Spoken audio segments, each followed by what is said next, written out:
இது இல்லாத பிரச்சனைகளை தோண்டி தோண்டி எடுத்து இருக்கிற மாதிரி காட்டுறீங்க அப்படின்னு அமித்ஷா உட்பட எல்லாரும் சொன்னாங்க. நீட் பிரச்சனை இல்லை, டீலிமிட்டேஷன் இல்லை, இன்னைக்கு இந்த மாநில சுயாட்சி அப்படின்றது இல்லாத பிரச்சனை. இதை எடுத்து பாஜக எதிரான ஒரு அரசியலா பண்றீங்களா அப்படின்னு கேள்வி முன்வைக்கிறாங்க.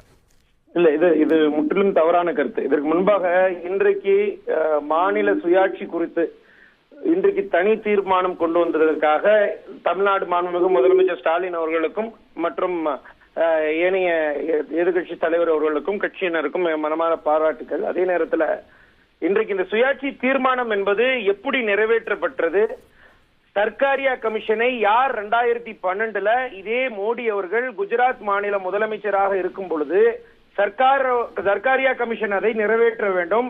அதை தாண்டி பூஞ்சி கமிஷன், அதாவது மதன் மோகன் பூஞ்சி கமிஷன் அதை நிறைவேற்ற வேண்டும். காரணம், ஆளுநர்கள் எக்காரணத்தை கொண்டும் அரசியல்வாதிகளாக இருக்கக்கூடாது என்பது பூஞ்சி கமிஷனுடைய பரிந்துரை. அந்த பரிந்துரையை நிறைவேற்ற வேண்டும் என்று தெல்ல தெளிவாக 2012 மார்ச் 4 சொன்னது இதே மோடி அவர்கள் தான், இதே இந்திய நாட்டுடைய பிரதமர், அன்றைய குஜராத்துடைய முதலமைச்சர். அப்ப நாங்க கேட்கக்கூடிய கேள்வி என்பது, அன்றைக்கு சர்க்காரியா கமிஷன் என்பது சரியாக தோன்றியது, அன்றைக்கு பூஞ்சி கமிஷன் என்பது சரியாக தோன்றியது. 2014 நீங்கள் ஆட்சி கட்டியில் அமர்ந்த பிறகு 3வது முறையாக பிரதமர் என்று மாறுதொல்லிக் கொள்ளும் இன்றைய இருக்கக்கூடிய பிரதமர் நரேந்திர மோடி அவர்கள் ஏன் இதை நிறைவேற்றவில்லை?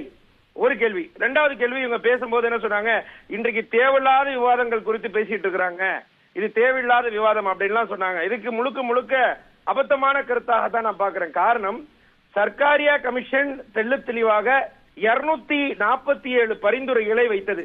அதுல 180 பரிந்துரைகளை அன்றைய இரும்பு பெண்மணி அம்மையார் இந்திரா காந்தி அவர்கள், முன்னாள் பாரத பிரதமர் அவர்கள் தெள்ள தெளிவாக நிறைவேற்றம் செய்து, அதுலதான் நம்மளுக்கு தெள்ள தெளிவாக ஒரு பரிந்துரையான வெளி மாநிலத்தை சேர்ந்தவர் தான் நாம் ஆளுநராக பெற முடியும் என்றதை தெள்ள தெளிவாக அதை நிறைவேற்றியது காங்கிரஸ் அரசு. அப்ப இன்றைக்கு நம்ம வெளிமாநிலத்திலிருந்து ஒரு ஆளுநர் வரார் என்றால் அதற்கு முதல் முன்னோட்டமாக இருந்தது காங்கிரஸ் அரசு தான். இதை நம்ம தெள்ள தெளிவாக புரிஞ்சுக்க முடியும். 2வது, கமிஷன் அதிகமான செலவுகள் வருது, கமிஷனை கொடுத்தோம்னா அந்த கமிட்டி அமைச்சோம்னா அதுக்கு அதிகப்படியான செலவுகள் வருது அப்படின்ற கருத்து எடுத்து வச்சிருந்தா, ஏன் பிரதமர் மோடி அவர்கள் 2012 இருக்கும்போது இந்த கமிஷன், அதாவது பூஞ்சி கமிஷனை அன்றைக்கு என்ன வார்த்தை சொல்றாரு, ஆளுநர்கள் அரசியல்வாதிகளாக இருக்கிறார்கள், அதனால நீங்க பூஞ்சி கமிஷனை நிறைவேற்றணும். பூஞ்சி கமிஷனுடைய பரிந்துரைகளை காங்கிரஸ் நியமிச்ச ஆளுநர்கள் இல்லையா?